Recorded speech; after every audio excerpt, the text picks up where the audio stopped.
Shalom kepada saudara-saudara sekalian dimanapun saudara berada pada saat ini. Shalom kepada murid segala bangsa. Puji syukur kita panjatkan kehadirat Tuhan oleh karena kebaikannya dan kasih sayang Tuhan, penyertaan Tuhan kepada kita. Dan pada saat ini kita kembali dapat mempelajari firman Tuhan dari seri pelajaran Alkitab mingguan triwulan yang pertama tahun 2026. Kita telah sampai kepada pelajaran minggu yang ke-6 dengan judul Percaya Sepenuhnya Kepada Kristus. Baik saudara-saudara, sebelum kita memulai, mari kita meminta tuntunan tangan Tuhan di dalam pelajaran kita pada saat ini. Mari kita bersatu di dalam doa. Ya Tuhan, Bapa kami yang bertahta di dalam kerajaan surga, terima kasih atas kebaikan Tuhan yang telah memimpin kami hingga kami dapat bertemu dan berkumpul kembali di dalam seri pelajaran Alkitab mingguan. Minggu yang ke-6 kami akan mempelajari dengan judul Percaya Sepenuhnya Kepada Kristus. Sertai hamba-Mu yang akan memimpin dan yang akan membawakan dan menguraikan firman Tuhan pada saat ini, sertai juga seluruh pemirsa dimanapun mereka berada pada saat ini yang boleh belajar bersama dan mempelajari firman Tuhan pada saat ini. Biarlah masing-masing kami dapat dituntun untuk lebih dekat kepada Tuhan. Hati dan pikiran kami, kehidupan kami semakin dipersiapkan untuk menantikan kedatangan Yesus yang kedua kali. Terima kasih ya Tuhan, kami serahkan semuanya ke dalam tangan Tuhan. Di dalam nama Yesus kami berdoa dan mengucap syukur. Baik saudara-saudara, kita mulai pelajaran kita pada saat ini. Percaya sepenuhnya kepada Kristus. Ayat inti atau ayat hafalan di dalam pelajaran kita pada saat ini tertulis di dalam Filipi 3 ayat 10 dan 11 yang berbunyi demikian. Yang ku kehendaki ialah mengenal Dia dan kuasa kebangkitannya dan persekutuan dalam penderitaannya, di mana aku menjadi serupa dengan Dia dalam kematiannya, supaya aku akhirnya beroleh kebangkitan dari antara orang mati. Baik, kita masuk kepada pembahasan pelajaran kita. Percaya sepenuhnya kepada Kristus. Mari kita lihat. Ayat hafalan atau ayat intinya sudah kita baca. Ada sesuatu dalam diri kita yang tetap curiga mengenai keselamatan hanya oleh iman, tanpa mengandalkan perbuatan hukum Taurat. Dengan kata lain, entah mengapa kita cenderung mengandalkan perbuatan kita, seolah-olah itu dapat menambah keselamatan kita.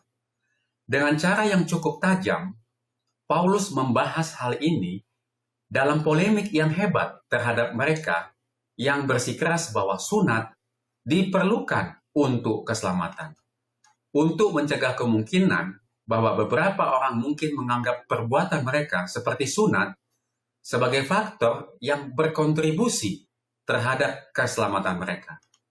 Paulus menjelaskan bahwa kebenaran berasal dari Kristus sebagai anugerah yang datang melalui iman, bukan melalui hukum Taurat. Meskipun sunat tidak lagi menjadi masalah pada zaman ini, prinsip yang berkaitan dengannya tetap berlaku, yaitu bahwa ada sesuatu dari tuntutan yang diminta supaya kita dapat dikatakan beroleh keselamatan. Prinsipnya sedang terjadi pada saat ini, walaupun itu tidak selalu sunat. Mengenai sunat, Reformasi Protestan sendiri dimulai karena masalah ini. Peranan iman dan perbuatan dalam pengalaman seorang pengikut Kristus. Jadi ini masih menjadi satu diskusi dan pertanyaan-pertanyaan banyak muncul hingga saat ini mengenai apa? Mengenai iman dan perbuatan. Bahkan pada saat Reformasi Protestan itu dimulai, dikatakan di sini. Pada akhirnya, Kristus adalah segalanya bagi kita, yang membawa iman kita itu kepada kesempurnaan. Ibrani 12 ayat 2. Jika prioritas kita di tempat yang benar, bahkan sekarang pun kita akan hidup dengan keyakinan akan kasih Allah dan menikmati janji keselamatan, dan tidak menaruh pada hal-hal lahiriah. Filipi 3 ayat 3. Artinya, jika iman kita, prioritas kita dikatakan di tempat yang benar, artinya itu sudah otomatis, ya.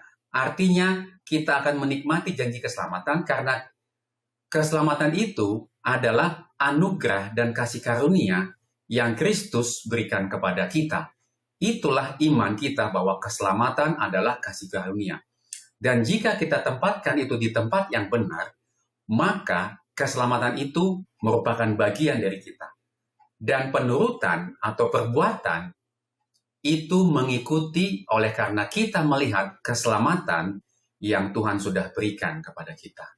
Baik itu adalah bagian pendahuluan atau pembukaan di pelajaran kita pada saat ini. Menyatukan surga, di dalam judul besar pelajaran kita, menyatukan surga dan bumi Kristus dalam Filipi dan Kolose. Dan pada saat ini kita memasuki pelajaran percaya sepenuhnya kepada Kristus. Kemudian kita akan melangkah kepada pelajaran hari Minggu, bersukacita dalam Tuhan. Bacalah Filipi 3 ayat 1-3. Catatan positif dan negatif apa yang Paulus sampaikan di sini? Dan bagaimanakah keduanya saling berhubungan? Bagaimanakah ia menggambarkan orang-orang percaya? Mari kita baca Filipi 3 ayat 1-3. Akhirnya, saudara-saudaraku, bersukacitalah dalam Tuhan.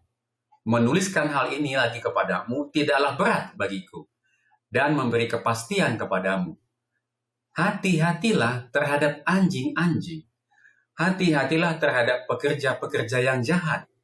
Hati-hatilah terhadap penyunat-penyunat yang palsu, karena kitalah orang-orang bersunat yang beribadah oleh Roh Allah dan bermegah dalam Kristus Yesus dan tidak menaruh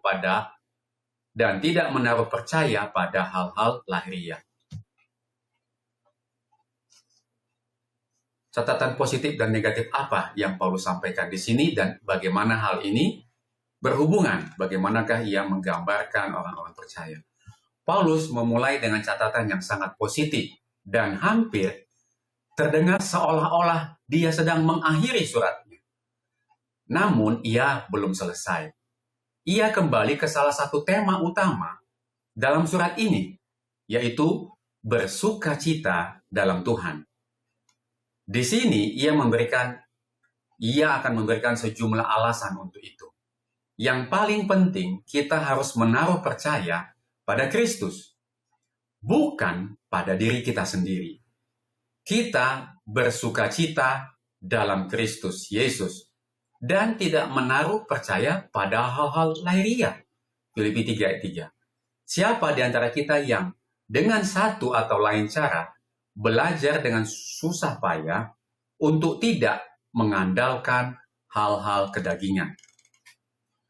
Peringatan keras, hati-hatilah 3 kali disebutkan, tidak ditemukan di bagian lain Alkitab. Ya, di sini 3 kali. Rupanya jemaat Filipi tahu betul ancaman apa yang Paulus maksud. Amaran itu tampaknya bukan merujuk ke 3 masalah berbeda, melainkan pada sekelompok guru palsu. Tetapi dijelaskan dalam 3 cara yang berbeda. Jadi maksudnya adalah pada sekelompok guru palsu. Orang-orang jahat atau yang tidak beragama di Israel terkadang disebut dengan anjing-anjing. Ya, itu bisa dilihat Filipi 3 ayat 2 bandingkan dengan Mazmur 22 ayat 16, Yesaya 56 ayat 10, Matius 7 ayat 6, dan 2 Petrus 2 ayat 21-22. Guru-guru palsu juga dapat digambarkan secara tepat sebagai pekerja-pekerja jahat.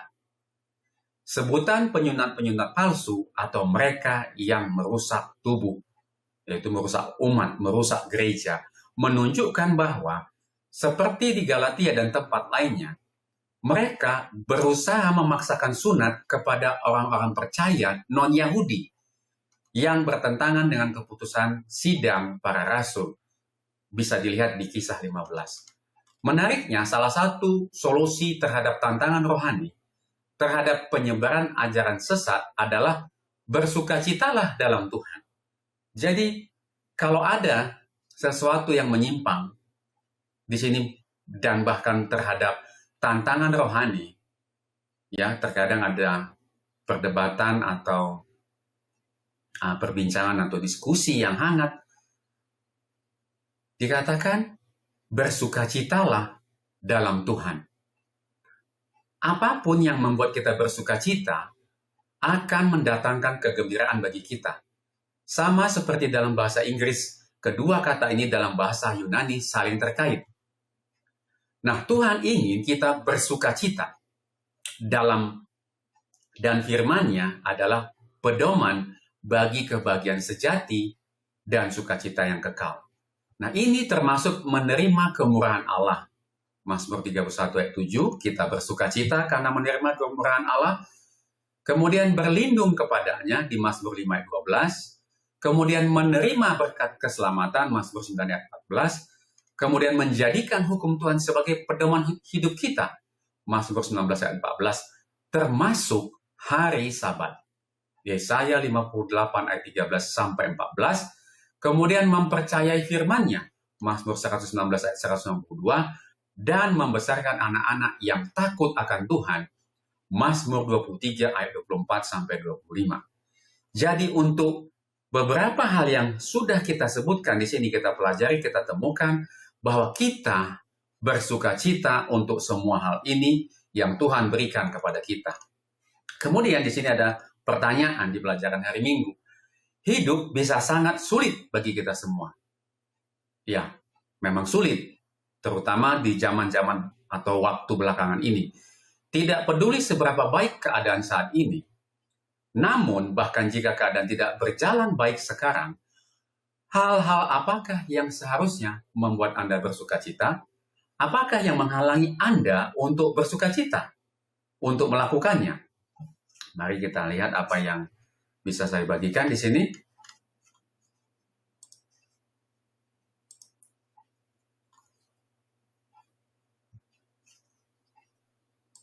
Ya, di sini ada kurang huruf. Hal-hal yang seharusnya membuat kita bersukacita meskipun keadaan sulit. Yang pertama, kepastian keselamatan. Ya, kita tahu bahwa keselamatan adalah pasti di dalam nama Yesus. Keselamatan ketika kita mendapati bahwa nama kita terdaftar di surga, bukan karena kehebatan kita, tetapi karena kasih karunia-Nya. Ini adalah salah satu hal yang membuat kita sangat bersukacita. Kemudian kita mengetahui adanya penyertaan Tuhan, bahwa Dia tidak akan meninggalkan kita, bahkan di lembah kekelaman. Kemudian adalah mengenai pengharapan kekal, keyakinan bahwa penderitaan zaman sekarang ini tidak sebanding dengan kemuliaan yang akan dinyatakan kepada kita. Inilah hal-hal yang membuat kita seharusnya selalu bersukacita. Tidak peduli apapun kondisi yang terjadi pada saat ini, tetapi ketiga hal ini harus kita ingat bahwa kepastian keselamatan, bahwa Tuhan selalu bersama dengan kita, dan ada hidup kekal yang akan menjadi bagian kita setelah kehidupan kita di dunia ini, itu membuat kita selalu bersukacita dan tidak perlu bersedih atau bersungut. Namun apa yang bisa menghalangi sukacita kita ini? Seringkali hambatan utamanya adalah fokus yang salah. Ketika kita mulai melihat ke bawah, ke masalah, ya, atau ke dalam kelemahan diri sendiri, ya, banyak tantangan yang kita dapatkan. Alih-alih kita melihat atau memandang kepada Kristus, kepada Yesus, kita lupa untuk datang kepada Dia. Sukacita itu memudar. Kita sering terjebak di dalam pikiran bahwa kebahagiaan tergantung pada situasi. Padahal sukacita itu tergantung bagaimana hubungan kita dengan siapa? Dengan Tuhan. Ini yang boleh saya bagikan untuk membantu, atau mungkin saudara juga punya jawaban untuk pertanyaan ini, saudara juga boleh bagikan di dalam kolom komentar untuk menjadi berkat bagi umat-umat Tuhan yang lain. Baik, saudara-saudara, kita lanjut kepada pelajaran hari Senin. Judulnya adalah Kehidupan Masa Lalu Paulus. Di situ dikasih tanda petik kehidupan masa lalu. Merupakan satu pengalaman umum bagi orang yang baru bertobat untuk memikirkan kehidupan mereka dalam konteks sebelum mereka menerima Yesus dan sesudahnya. Seperti yang Paulus lakukan di dalam Filipi 3. Meskipun demikian, entah benar atau salah, kita terkadang berbicara tentang mereka yang bukan orang Kristen sebagai orang baik. Dan setidaknya menurut standar dunia memang banyak kita jumpai. Sebaliknya dibandingkan dengan standar Allah, tidak ada seorang pun yang baik. Bahkan orang Kristen sekalipun. Saudara bisa lihat, mungkin menurut standar dunia, ada yang dipandang sebagai orang yang baik, yang benar, atau yang hebat. Tetapi kalau kita menggunakan standar Allah, dikatakan tidak ada seorang pun yang baik. Bahkan orang Kristen sekalipun. Mari kita lihat apa maksudnya. Dalam Filipi 4 ayat 3, dalam Filipi 3 ayat 4-6, Paulus menunjukkan banyak hal dalam hidupnya yang pernah ia banggakan. Apa sajakah itu? Bagaimanakah Anda menggambarkan hal-hal baik dalam hidup Anda sendiri, baik di masa lalu maupun masa yang sekarang? Ada pertanyaan juga yang boleh kita renungkan. Apakah saudara juga menganggap ada sesuatu yang dulu merupakan keuntungan atau kebaikan, sama seperti yang Paulus alami dalam hidupnya pada saat ini? Mari kita lihat. Filipi 3 ayat 4-6. Sekalipun aku juga ada alasan untuk menaruh percaya pada hal-hal lahiriah. Jika ada orang lain yang menyangka dapat menaruh percaya pada hal-hal lahiriah, aku lebih lagi, kata Paulus. Aku disunat pada hari ke-8 dari bangsa Israel, dari suku Benjamin. Aku orang Ibrani asli. Tentang pendirian terhadap hukum Taurat, aku orang Farisi, kata Paulus. Tentang kegiatan, aku penganiaya jemaat. Tentang kebenaran dalam mentaati hukum Taurat, aku tidak bercacat. Inilah kebanggaan yang dimiliki oleh Paulus yang dianggap baik di dalam kehidupan masa lalunya. Tetapi apa yang dia temukan setelah dia menemukan atau bertemu dengan Yesus? Paulus membuat perbedaan secara tersirat antara orang Yahudi yang percaya tetapi menyebarkan ajaran sesat dengan orang-orang percaya yang tidak bersunat, yang sepenuhnya bergantung pada Kristus untuk keselamatan mereka dan tidak menaruh kepercayaan pada perbuatan manusia semata seperti sunat. Lihat Ibrani 6 ayat 1, Ibrani 9 ayat 14, bandingkan dengan Roma 2 ayat 25-29. Meskipun kehidupan dan silsilah Paulus di masa lalu sangat mengesankan bagi sesama orang Yahudi, tidak satupun dari hal-hal tersebut berguna bagi keselamatannya. Tidak ada satupun yang menjamin keselamatannya atau berkontribusi kepada keselamatannya. Bahkan hal-hal tersebut benar-benar justru menghalanginya. Karena hal-hal tersebut membutakannya untuk sementara waktu terhadap kebutuhannya akan Kristus. Kalau dikatakan membutakan sementara waktu terhadap kebutuhannya akan Kristus, berarti dia menganggap perbuatannya memiliki kontribusi terhadap apa? Keselamatan hidupnya. Tetapi dengan demikian, berarti dia tidak menganggap Kristus dibutuhkan, artinya keselamatan bukan karena kasih karunia. Itu kehidupan masa lalu atau pikiran dari Paulus yang lampau. Paulus tidak hanya disunat, ia adalah seorang yang disunat pada hari ke-8. Yang berarti ia sebagai orang Israel sejak lahir dan bagian dari umat perjanjian. Selain itu, ia berasal dari suku Benjamin, ya, yang wilayahnya mencakup beberapa kota penting di Israel. Paulus tidak hanya memahami bahasa Ibrani, tetapi juga sebagai seorang Farisi dan murid Gamaliel. Ia pasti memiliki pemahaman yang mendalam tentang hukum Taurat dan bagaimana hukum harus itu diterapkan setidaknya menurut tradisi orang Yahudi.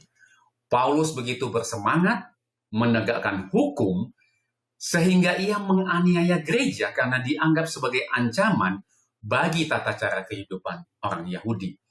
Pada waktu dia menegakkan hukum sampai menganiaya gereja, dia pikir dia berbuat kebenaran dan kebaikan terhadap hukum yang dituntut oleh Tuhan, tetapi justru dia melakukan hal yang sebaliknya. Menariknya, meskipun tanpa celah dalam hal kebenaran yang berasal dari manusia, Paulus menyadari bahwa hukum Taurat sebenarnya jauh lebih dalam dan lebih menuntut daripada yang dapat ia bayangkan. Dan tanpa Kristus, akhirnya Paulus menyadari ia berdiri dalam keadaan terhukum.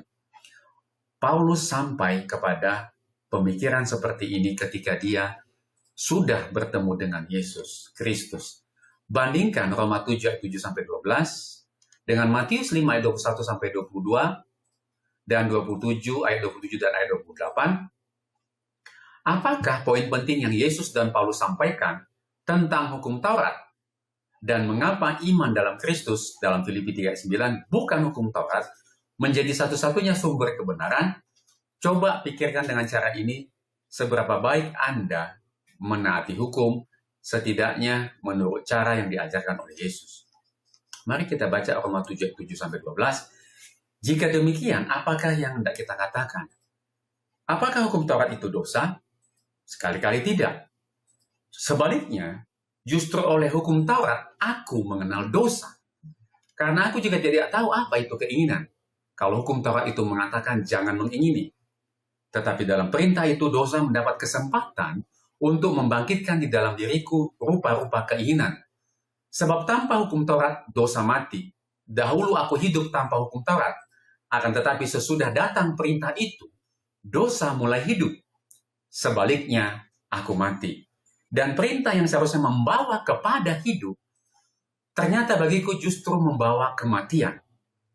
Membawa kepada kematian. Sebab dalam perintah itu dosa mendapat kesempatan untuk menipu aku, dan oleh perintah itu ia membunuh aku.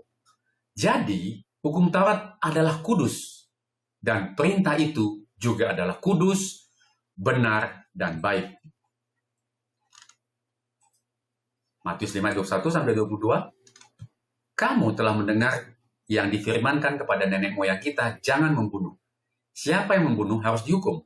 Tetapi aku berkata kepadamu, setiap orang yang marah terhadap saudaranya harus dihukum.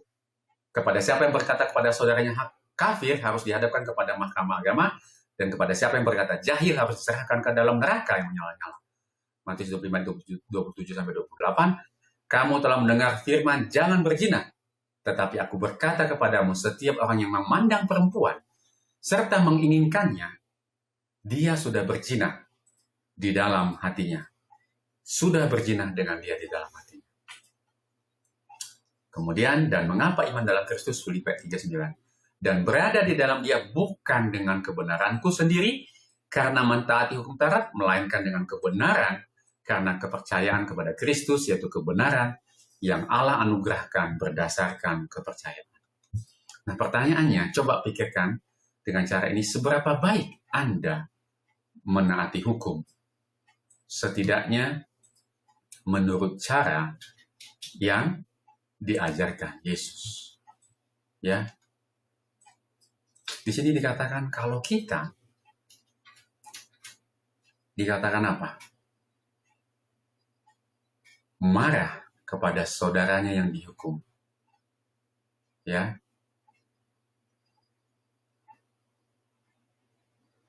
Kemudian kafir, mengatakan kafir kepada saudaranya,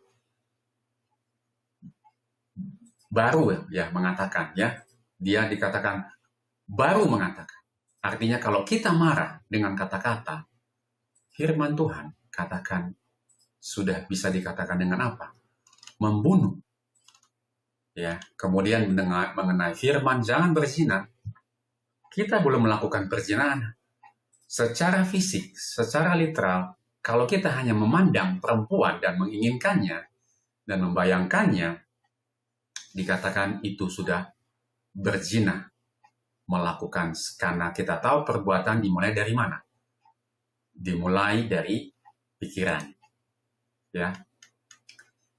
Jadi, kalau begitu, coba pikirkan dengan cara ini. Seberapa baik kita menaati hukum? Ya, kita tahu bahwa tidak ada kemampuan dalam kehidupan kita untuk menaati hukum. kemampuan untuk menaati hukum hanya kita peroleh melalui dari siapa? Hanya kita peroleh melalui Kristus di dalam kehidupan kita. Itulah sebabnya iman di dalam Kristus, ya, di dalam Filipi 3 ayat 9, bukan dengan kebenaranku sendiri aku dapat mentaati hukum Taurat. Ya, kebenaran kita tidak ada layak di hadapan Tuhan. Ya, di sini katakan Filipi 3:9, dan berada di dalam Dia bukan dengan kebenaranku sendiri mentaati hukum Taurat, melainkan dengan kebenaran karena kepercayaan kepada Kristus, yaitu kebenaran yang Allah anugerahkan berdasarkan kepercayaan. Artinya kemampuan untuk mentaati hukum Taurat adalah karena kebenaran Kristus yang hidup di dalam hidup kita. Dan karena Kristus hidup di dalam kehidupan kita, maka bukan lagi kita yang mampu untuk menurut kepada hukum, tetapi Kristus sendiri yang hidup di dalam kita, yang telah dianugerahkan kepada kita berdasarkan kepercayaan. Dialah yang memampukan kita untuk apa? Untuk mentaati standar, yaitu apa? Hukum Tuhan, firman Tuhan di dalam kehidupan kita. Inilah cara yang dimaksud bahwa bagaimana kemampuan kita untuk menaati hukum yang ditunjukkan kepada kita, yang diajarkan kepada kita oleh siapa? Oleh Yesus.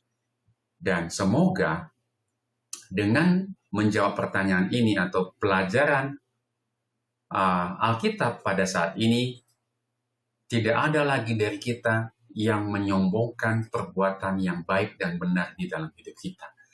Karena sesuai dengan materi pelajaran Alkitab yang kemarin, bahwa kemampuan kita untuk berbuat baik pun itu adalah anugerah yang diberikan oleh siapa? Oleh Tuhan. Kasih karunia yang diberikan oleh Tuhan.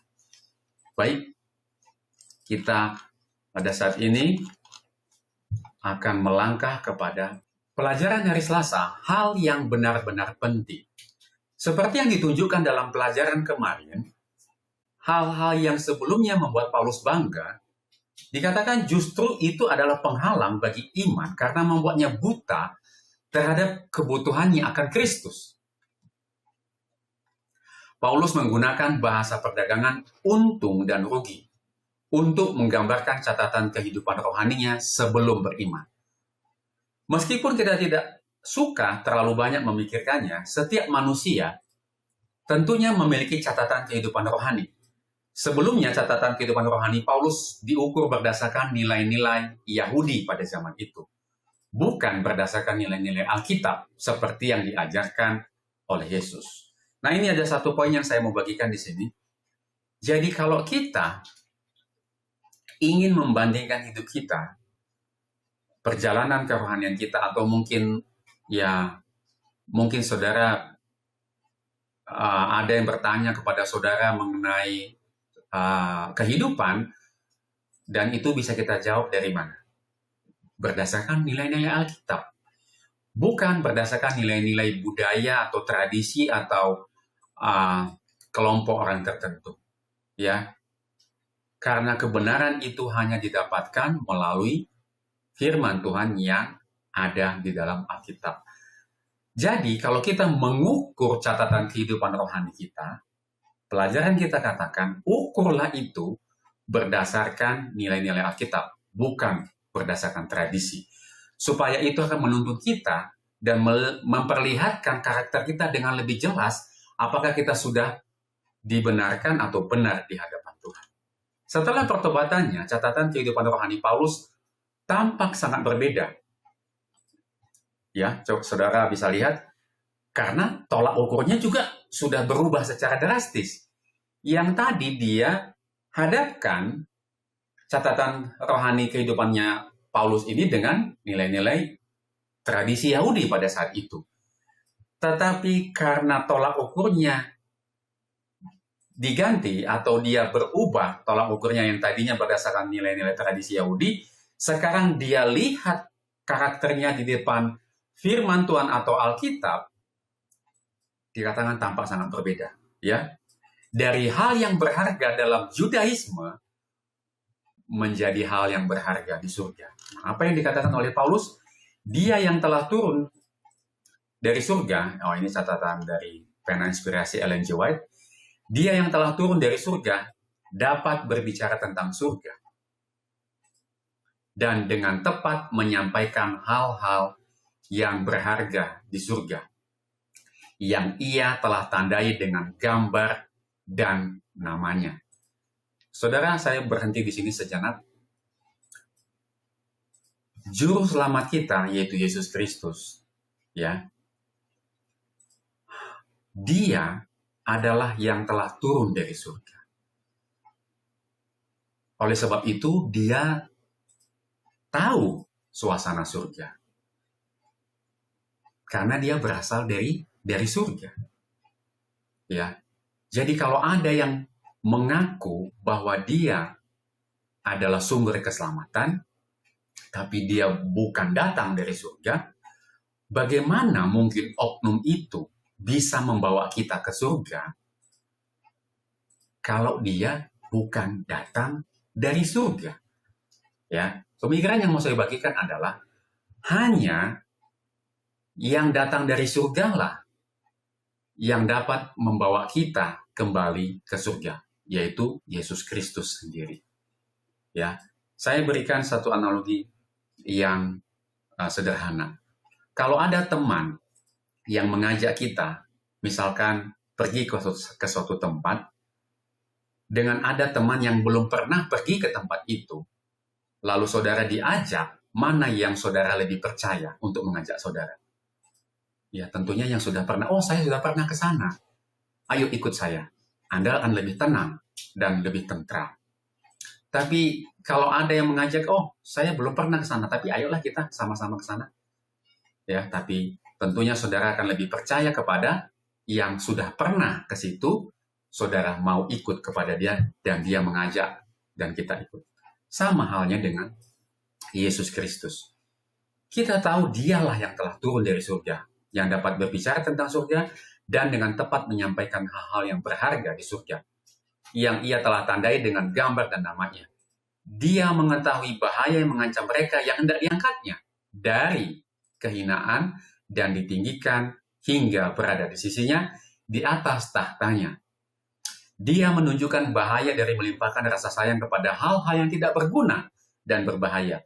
Dia berusaha mengalihkan pikiran kita dari hal-hal duniawi kepada hal-hal surgawi, agar kita tidak membuang-buang waktu, bakat, dan kesempatan pada hal-hal yang sama sekali hal itu adalah sia-sia.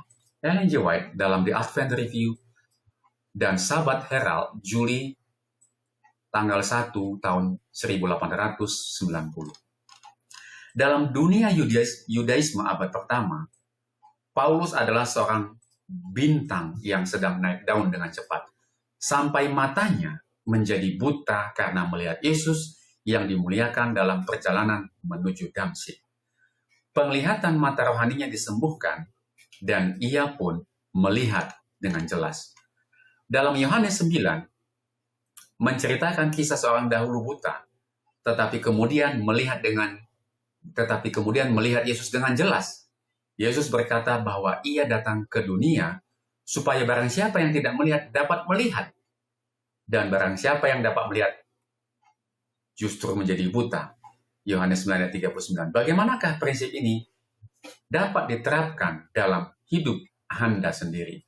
Ya, saudara-saudara, pelajaran kita pada saat ini mengenai Paulus, pelajaran kita mengatakan bahwa seseorang yang sangat luar biasa dalam kehidupan kerohaniannya, ya, dalam Yudaismenya, ya.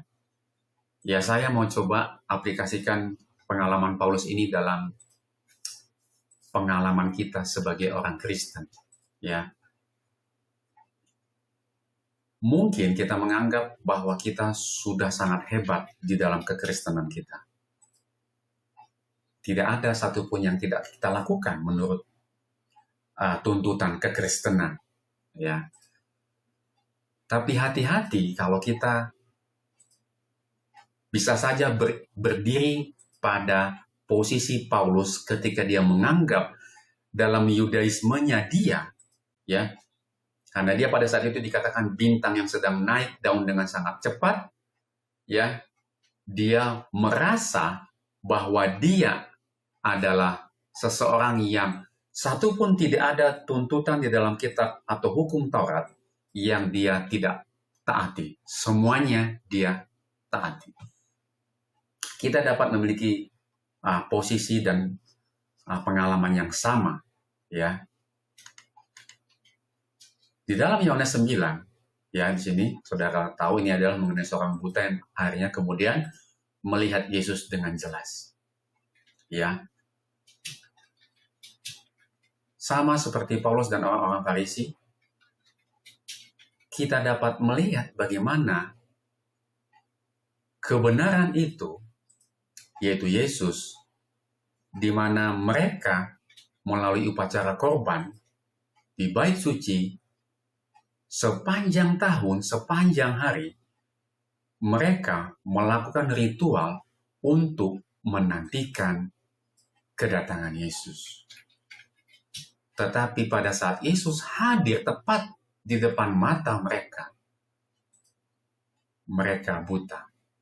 Mereka tidak mengenal bahwa yang mereka doakan sepanjang hari, yang mereka doakan sepanjang tahun, setiap hari membaca kitab, setiap hari Bible study, setiap hari kebaktian, tetapi mereka gagal mengenal Yesus yang berdiri di hadapan mereka sendiri. Di dalam pengalaman kerohanian kita, jangan sampai kita juga gagal melihat kebenaran firman Tuhan. Ya, bagaimanakah prinsip ini di dalam hidup saudara dan saya dapat diterapkan?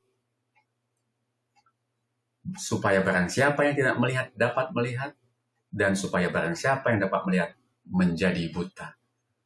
Oleh sebab itu, melalui pelajaran pada saat ini, kita benar-benar harus, penglihatan mata rohani kita harus benar-benar disembuhkan supaya kita dapat melihat kebenaran itu atau Yesus itu dengan sempurna. Dan kita perlu datang kepada siapa? Kepada Yesus. Dan kita harus mengakui, kita harus mau diajar dan tunduk kepadanya, dan kita harus rajin terus membaca firman Tuhan. Dan membaca firman Tuhan itu bukan karena kita supaya kelihatan pintar di dalam jemaat, tetapi motif utamanya adalah benar-benar supaya kita mengetahui kehendak Tuhan yang sesungguhnya. Sehingga dengan demikian, kita tidak akan menjadi buta di dalam kerohanian kita. Ini yang bisa saya bagikan sehubungan dengan pertanyaan di pelajaran kita pada saat ini.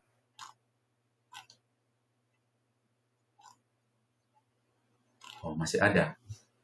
Apa yang lebih berharga daripada kehidupan kekal di surga dan dunia yang baru? Namun nilai-nilai duniawi membutakan. Nah, ini dia. Nilai-nilai duniawi ini membutakan banyak orang terhadap kenyataan ini. Ada pertentangan mendasar di antara hal-hal yang dihargai di dunia ini dengan nilai-nilai surga, yaitu keserupaan dengan Kristus dan jiwa-jiwa yang diselamatkan. Jadi, nilai-nilai duniawi dapat membutakan kita terhadap pandangan nilai-nilai surgawi. Dunia dapat membutakan kita terhadap kebenaran rohani dan apa yang benar-benar penting. Apakah kunci untuk menjaga mata kita tetap fokus pada apa yang benar-benar penting? Nah, dunia ini dapat membutakan kita terhadap kebutuhan atau kebenaran rohani kita. Tapi apa yang dapat menjadi kunci penting? Ya, oh di sini.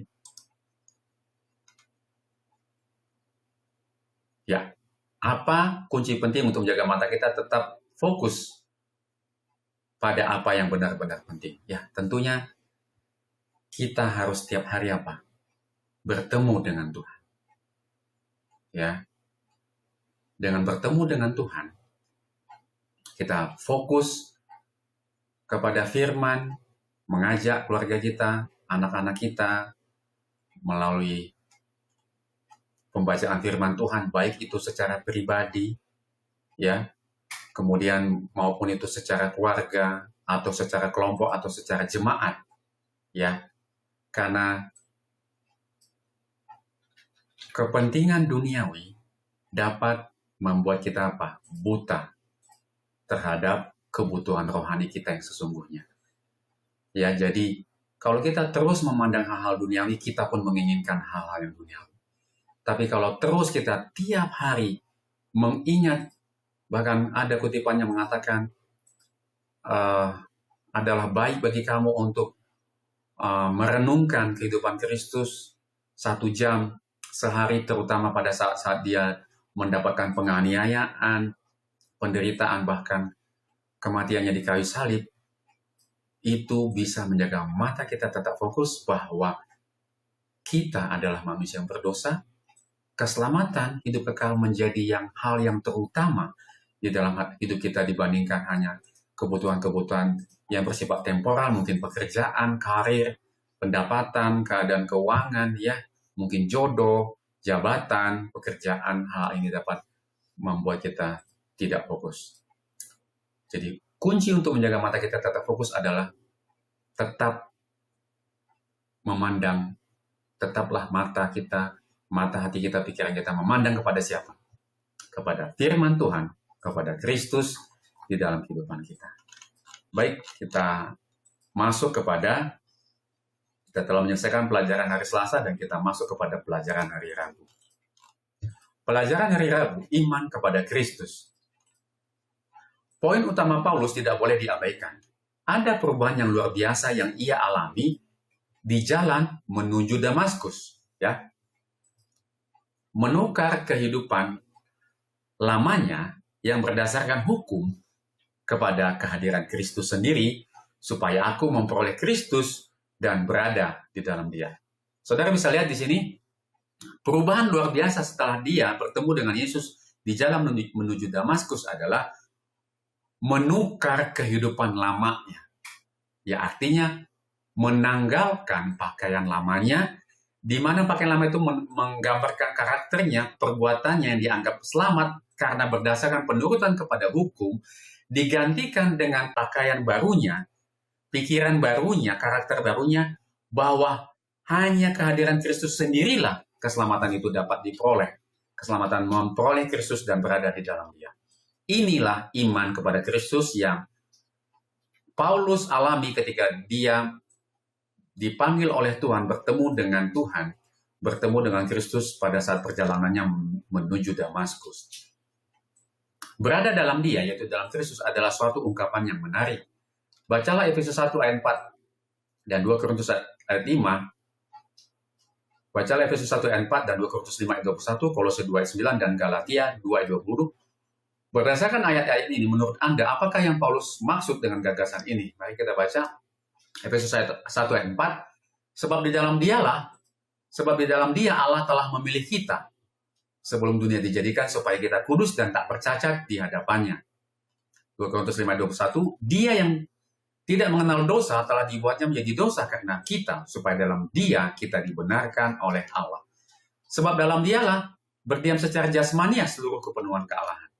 Galatia 2 ayat 22, Galatia 2 ayat 20, namun aku hidup, tetapi bukan lagi aku sendiri yang hidup, melainkan Kristus yang hidup di dalam aku. Dan hidupku yang kuhidupi sekarang di dalam daging adalah hidup oleh iman dalam Anak Allah yang telah mengasihi aku dan menyerahkan dirinya untuk aku. Ini adalah salah satu ayat kesayangan saya. Namun aku hidup, tetapi bukan lagi aku sendiri yang hidup, melainkan Kristus yang hidup di dalam aku. Artinya, karakter Kristus yang hidup di dalam aku.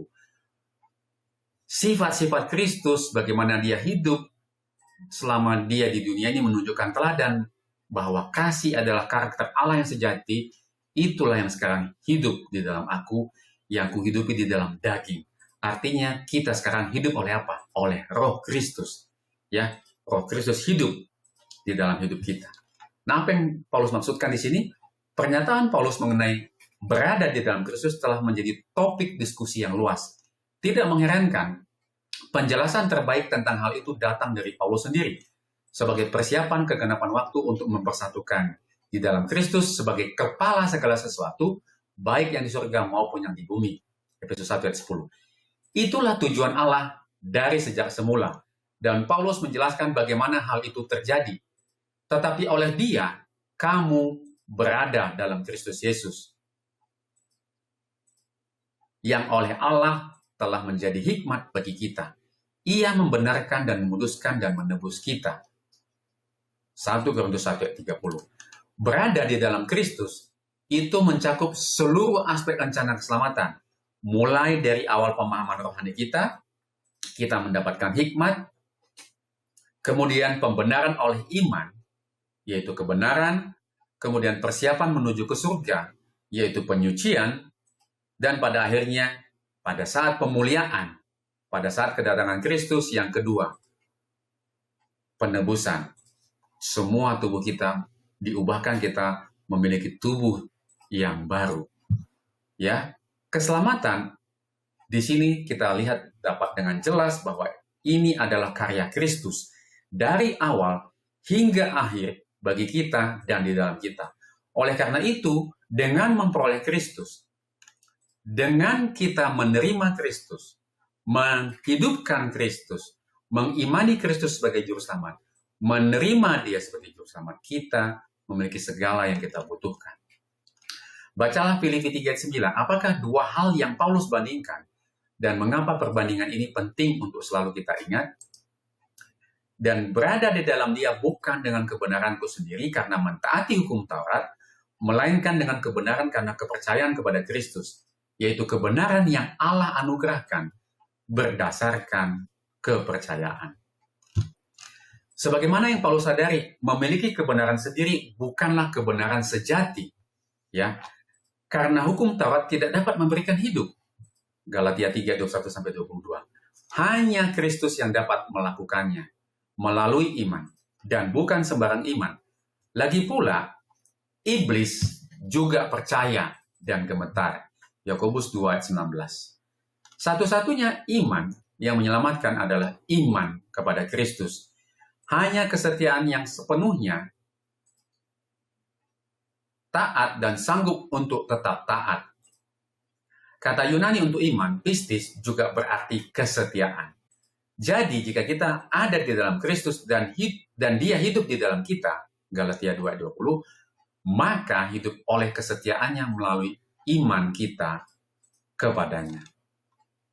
Ya, ini pelajaran hari Rabu. Kita masuk kepada pelajaran hari Kamis. Hanya satu hal, mengenal Kristus. Bacalah Filipi 3 ayat 10-16, apa sajakah poin utama yang Paulus sampaikan dalam ayat-ayat ini? Yang kukehendaki ialah mengenal Dia dan kuasa kebangkitannya dan persekutuan dalam penderitaannya, di mana aku menjadi serupa dengan Dia dalam kematiannya, supaya aku akhirnya beroleh kebangkitan dari antara orang mati. Bukan seolah-olah aku telah memperoleh hal ini atau telah sempurna, melainkan aku mengejarnya. Kalau aku dapat juga menangkapnya, karena aku pun telah ditangkap oleh Kristus Yesus. Saudara-saudara, aku sendiri tidak menganggap bahwa aku telah menangkapnya. Tetapi ini yang kulakukan, kata Rasul Paulus. Aku melupakan apa yang telah di belakangku dan mengarahkan diri kepada apa yang di hadapanku, dan berlari-lari kepada tujuan untuk memperoleh hadiah, yaitu panggilan surgawi dari Allah dalam Kristus Yesus. Karena itu marilah kita yang sempurna berpikir demikian. Dan jikalau lain pikiranmu tentang salah satu hal itu akan dinyatakan Allah juga kepadamu. Tetapi baiklah tingkat pengertian yang telah kita capai, kita lanjutkan menurut jalan yang telah kita tempuh. Tentu tidak ada yang lebih penting selain mengenal Kristus, yang pada akhirnya menjamin bahwa Ia akan mengenal dan mengakui kita di hadapan Bapa. Saudara bisa lihat dari kalimat ini, pelajaran kita katakan, hanya pengenalan akan Kristus atau kita mengenal Kristuslah yang akhirnya menjamin bahwa ia akan mengenal dan mengakui kita di hadapan Bapa. Oh, saya tahu siapa itu Bapak Ardi Sinaga. Oh, saya tahu saudara A, saudara B. Saya kenal dia. Saya tahu bahwa dia telah bekerja di dalam ladangku. Bukankah itu adalah kerinduan kita ketika kita diakui, dikenal oleh Yesus Kristus di hadapan Bapa? Karena kalau Yesus Kristus mengatakan, maaf, aku tidak mengenal kamu, wah, itu adalah sesuatu yang sangat-sangat berbahaya di dalam kehidupan kerohanian kita. Jadi, bukankah melalui pelajaran ini kita dipanggil? Tidak ada yang lebih penting selain mengenal Kristus. Yang paling penting adalah mengenal Kristus. Tidak ada yang lebih penting. Bukan pekerjaan saudara, bukan title saudara, gelar atau sekolah saudara, pekerjaan saudara, kekayaan saudara, gaji atau privilege-privilege yang lain yang saudara miliki. Kalau apalah gunanya memperoleh seluruh dunia dengan segala kesenangannya? Apa guna kita memperoleh dunia kalau kita tidak mengenal Kristus? Bagaimana? Pertanyaan berikutnya adalah, bagaimana kita dapat mengenalnya? Bagi saudara-saudara yang belum mengenal Kristus, belum mengenal Yesus, ya, saya berdoa terutama khusus untuk poin ini, ya, bagi memang yang belum mengenal Kristus sesungguhnya siapa Yesus Kristus itu, ini adalah panggilan bagi saudara. Tetapi ini juga adalah panggilan bagi saudara yang merasa sudah mengenal Kristus, sama seperti Paulus. Dia pikir dia melakukan pekerjaan Tuhan, tetapi ternyata justru sebaliknya yang dia lakukan. Firman ini memanggil kita bahwa tidak ada yang lebih penting. Ya, mengenal Kristus adalah yang paling penting yang harus kita lakukan. Nah, bagi saudara-saudara yang belum mengenal Kristus, karena kalau kita belum mengenal Kristus, berarti keselamatan itu belum menjadi bagian dari kehidupan kita. Berarti kita belum selamat, tidak selamat, jauh dari keselamatan. Mari kita mengenalnya kalau begitu. Bagi yang sama sekali belum mengenalnya, bagaimana kita dapat mengenalnya? Di sini ada jalannya. Caranya. Ada 3 cara yang diberikan melalui pelajaran kita pada saat ini. Yang pertama adalah melalui firman-Nya yang tertulis. Kemudian tidak sampai hanya melalui firman-Nya kita tahu firman-Nya, kemudian membacanya, dan tidak sampai hanya membacanya dan menghidupkannya. Itu artinya melakukannya. Kita tidak dapat mengenalnya secara langsung seperti para murid. Namun yang menarik, walaupun mereka sudah mengetahui hal itu, mereka tetap tidak mengerti perkataannya. Jadi ada satu syarat yang lain yang kita harus dapatkan, lakukan sebelum kita membaca firman-Nya. Kan kita dikatakan kita dapat mengenalnya melalui firman-Nya. Tapi ada yang sudah baca firman-Nya tidak mengerti juga firman-Nya. Bahkan murid-murid bertemu dengan Yesus tidak mengerti juga perkataan Yesus. Kalau gitu apa yang kurang? Perlunya Roh Kudus untuk membimbing kita. Lihat Yohanes 16 ayat 13 ya. Mari kita lihat Yohanes 16 ayat 13.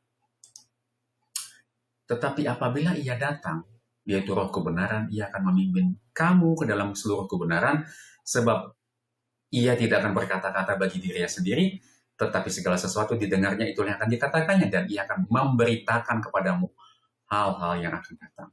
Jadi, kalau kita mau mengenal Tuhan, kita harus datang kepada firman, tetapi ketika kita dapat datang kepada firman dan membacanya, kita tidak akan sanggup mengerti firman itu, kecuali kita dibimbing oleh Roh Kudus. Ketika kita dapat dibimbing oleh Roh Kudus untuk mengerti dan akhirnya mampu menghidupkannya, itu melakukannya. Ya, semakin kita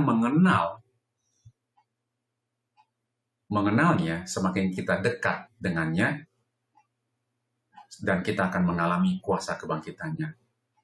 Karena kuasa kebangkitannya itulah yang membawa kita kepada hidup yang baru.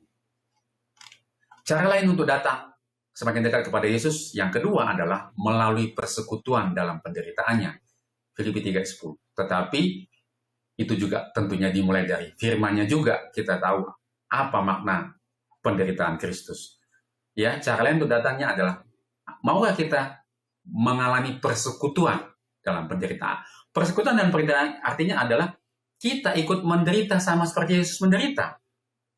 Penderitaan didatang ketika kita mengabarkan tentang kedatangan Yesus, tentang keselamatan yang diberikan kepada kita. Setiap cobaan yang dihadapi, setiap pengalaman yang menyakitkan yang kita alami, menolong kita lebih memahami dan menghargai apa yang telah Yesus alami untuk kita, serta memperjelas pengertian kita tentang Dia dan kehendak. Kemudian cara yang ketiga, untuk semakin dekat dengan Kristus adalah dengan terus berlari kepada tujuan. Inilah yang dilakukan oleh Paulus. Filipi 3:14, apa tujuan itu?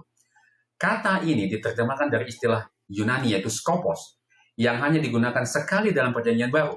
Kata ini merujuk kepada garis akhir dalam sebuah perlombaan dan hadiah yang diberikan kepada pemenang. Paulus menyebutnya sebagai hadiah, yaitu panggilan surgawi dari Allah dalam Kristus Yesus. Filipi 3:14.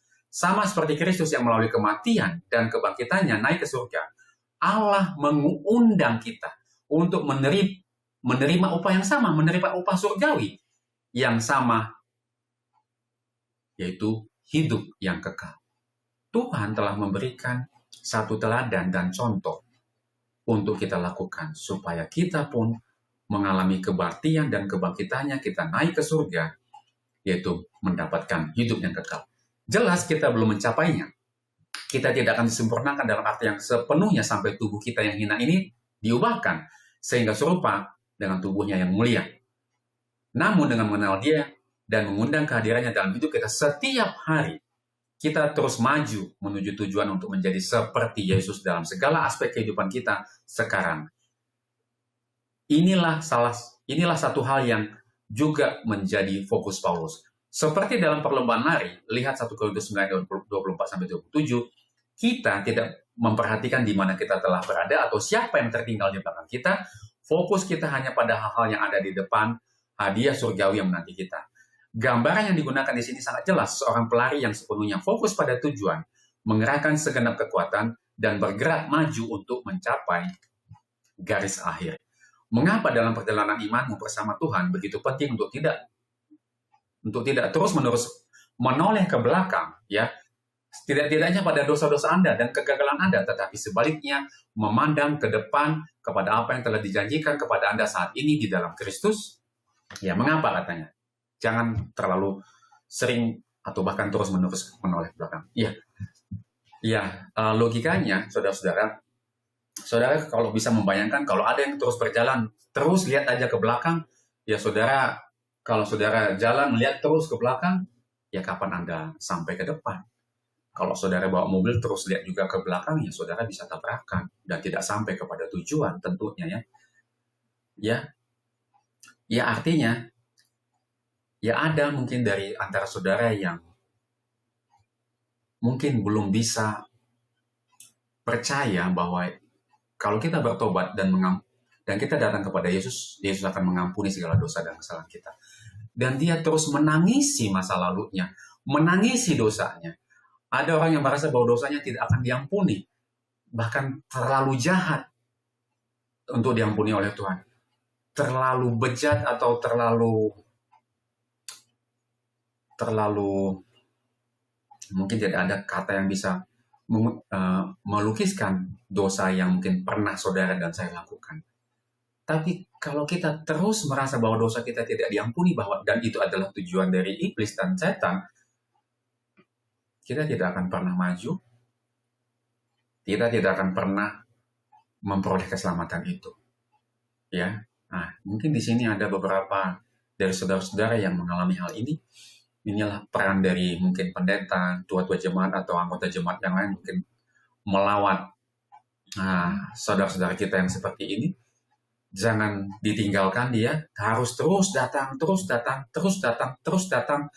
sampai dia mungkin diyakinkan bahwa Tuhan sudah mengampuninya, atau mungkin ada peristiwa yang mungkin ada yang ditinggalkan oleh keluarganya, orang yang dikasihnya di dalam hidupnya, dia belum bisa menerima keadaan itu, dia terus aja mengingatnya, dan dia tidak maju dalam kerohaniannya. Jangan lihat ke belakang terus-menerus. Ini panggilan kita pada saat ini. Lihat ke depan kepada panggilan surgawi sama seperti Paulus, bahwa ada kehidupan kekal yang diberikan kepada kita.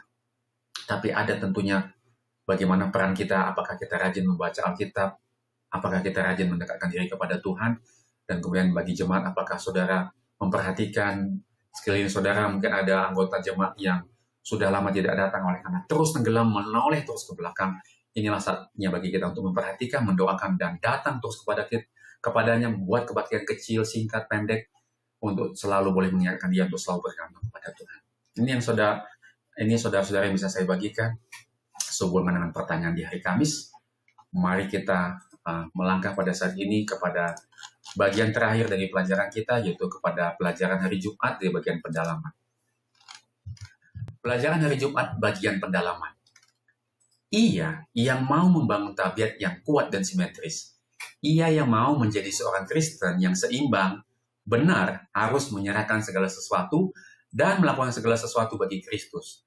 Karena Juru Selamat tidak mau menerima pelayanan yang setengah-setengah. Setiap hari ia harus belajar arti penyerahan diri. Ia harus belajar firman Allah. Mempelajari artinya menurut perintahnya. Dengan demikian ia dapat mencapai ukuran kesempurnaan Kristen. Dari hari ke hari Allah bekerja baginya, menyempurnakan tabiat yang harus berdiri pada masa ujian yang terakhir. Dan dari hari ke hari orang percaya mengerjakan di hadapan manusia dan malaikat-malaikat suatu percobaan yang mulia. Kita diberikan satu masa percobaan, menunjukkan apa yang diperbuat oleh Injil bagi umat manusia yang telah jatuh. Ellen G. White, Kisah Para Rasul 1999, halaman 407. Tuhan ingin kita menyerahkan semuanya kepadanya. Penyerahan diri yang mutlak, tidak setengah-setengah. Kemudian mereka yang menunggu kedatangan mempelai laki-laki harus berseru kepada orang. Jadi kita harus berseru, menyerukan pekabaran firman Tuhan kepada banyak orang. Tengoklah Allahmu, sinar-sinar yang terakhir dari terang pengasihan. Pekabaran pengasihan yang terakhir yang disampaikan kepada dunia. Seruan terakhir kepada dunia adalah suatu pernyataan dari tabiatnya yang penuh kasih. Anak-anak Allah harus menunjukkan kemuliaannya, karakternya. Kita tidak akan bisa menunjukkan kalau kita tidak mengabarkan kepada orang, kalau kita tidak menginjil.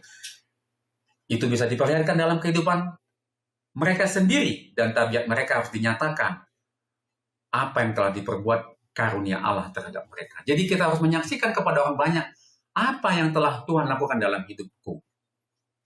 Yaitu apa?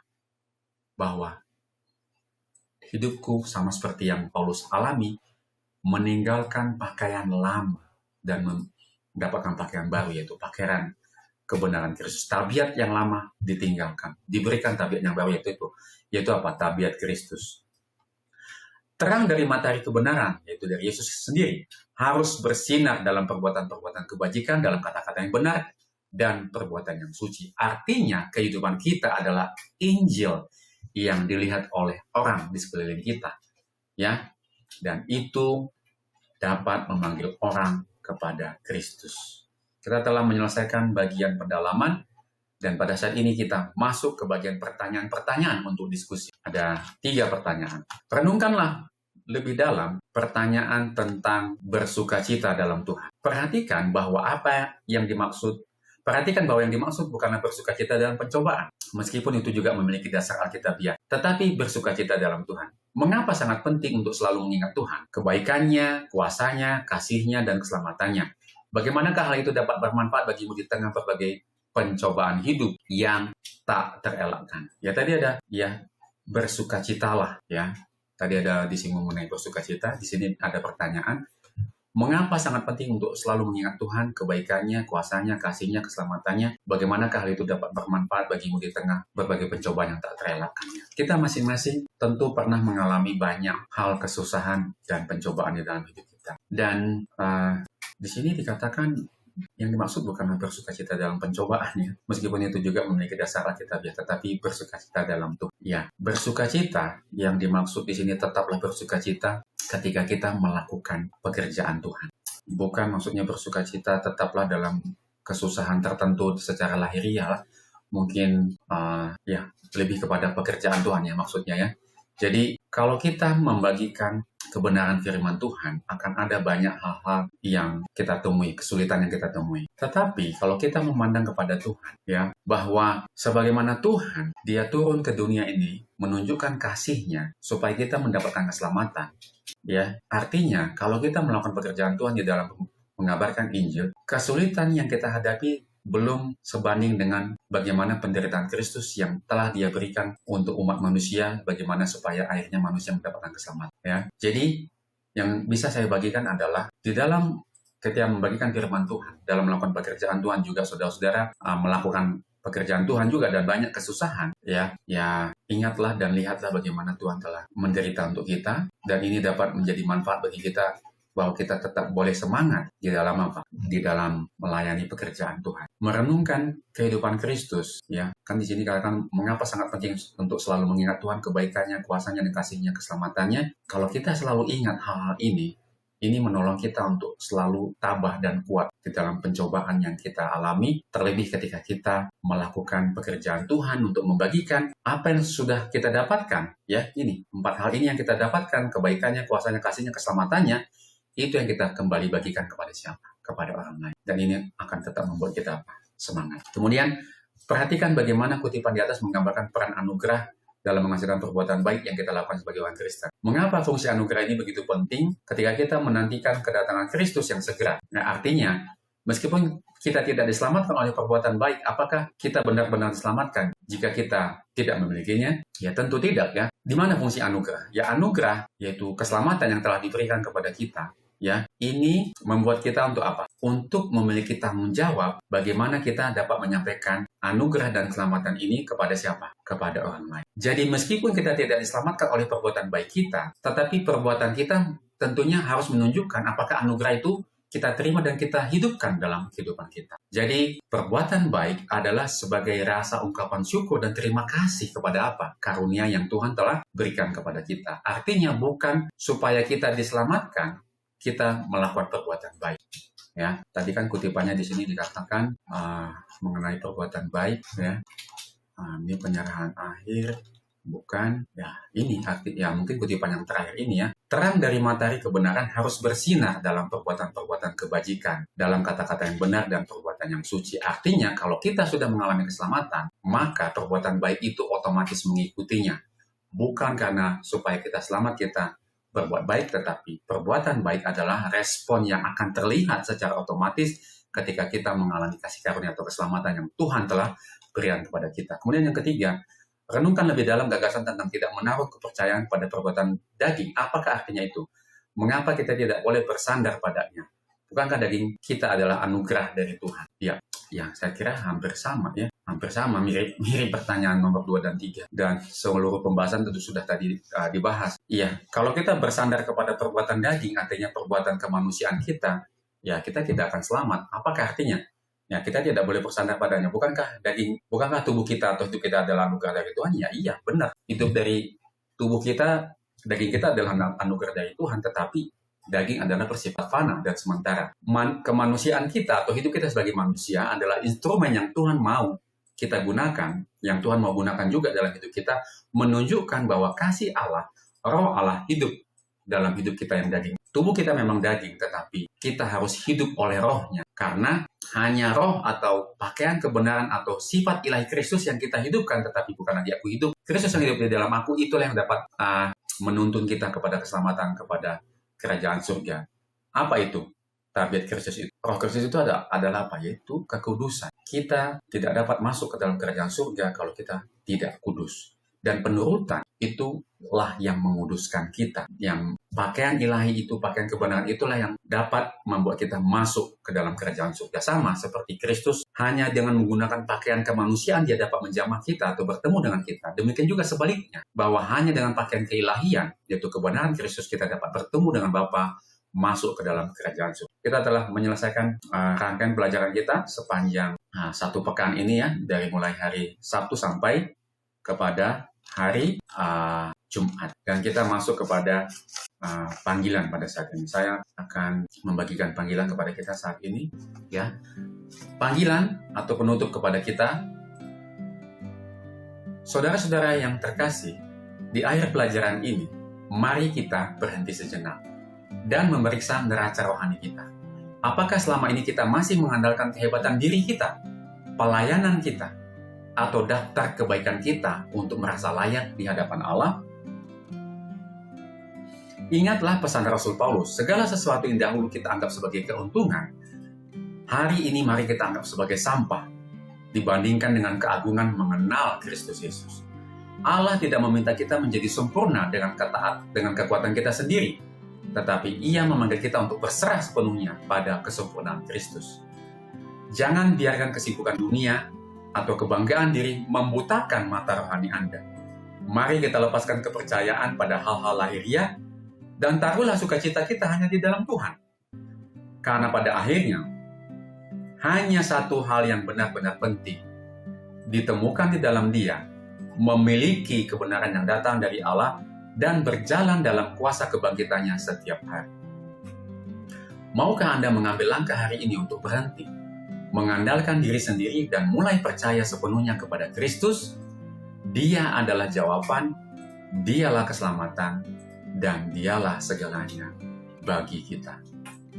Puji Tuhan, saudara-saudara, panggilan juga telah dibagikan dan diberikan kepada kita masing-masing, dan biarlah sesuai dengan judulnya, kita dapat percaya sepenuhnya kepada Kristus. Mari kita berdoa. Ya Tuhan, Bapa kami yang bertahta di dalam kerajaan surga, terima kasih ya Tuhan atas kebaikan Tuhan. Kami dapat dimampukan untuk percaya sepenuhnya kepada Kristus, terlebih setelah kami dapat mempelajari pelajaran yang telah kami pelajari pada saat ini. Kami dapat percaya sepenuhnya kepada Engkau, bukan mengandalkan diri kami, kekuatan dari diri kami sendiri, terlebih mengenai keselamatan, bahwa keselamatan adalah hanya kasih karunia, pemberian yang Kau berikan kepada kami. Terima kasih Tuhan, melihat dari pengalaman kehidupan Paulus kami dapat melihat bahwa mungkin banyak dari hidup kami yang kami anggap bahwa itu adalah sesuatu yang hebat, tetapi ternyata itu tidak hebat di hadapan Tuhan. Bantu kami Tuhan untuk mengenal Engkau lebih dalam, karena itulah yang paling penting yang kami perlukan pada saat ini, sehingga dengan demikian kami dapat mengenal kebenaran dan keselamatan itu, dan kami boleh hidupkan dan kehidupan kami dapat menuntun orang banyak datang kepada Kristus, sehingga keselamatan itu juga boleh menjadi bagian dari kehidupan mereka. Terima kasih ya Tuhan, kami serahkan semuanya ke dalam tangan Tuhan. Segala kehidupan kami, Engkau boleh memberkati seluruh jemaat, pemirsa dan penonton yang dapat sampai kepada kabaran firman Tuhan ini, biarlah mereka juga diberkati. Kami serahkan semuanya ke dalam tangan Tuhan, di dalam nama Yesus kami berdoa dan mengucap syukur. Amin.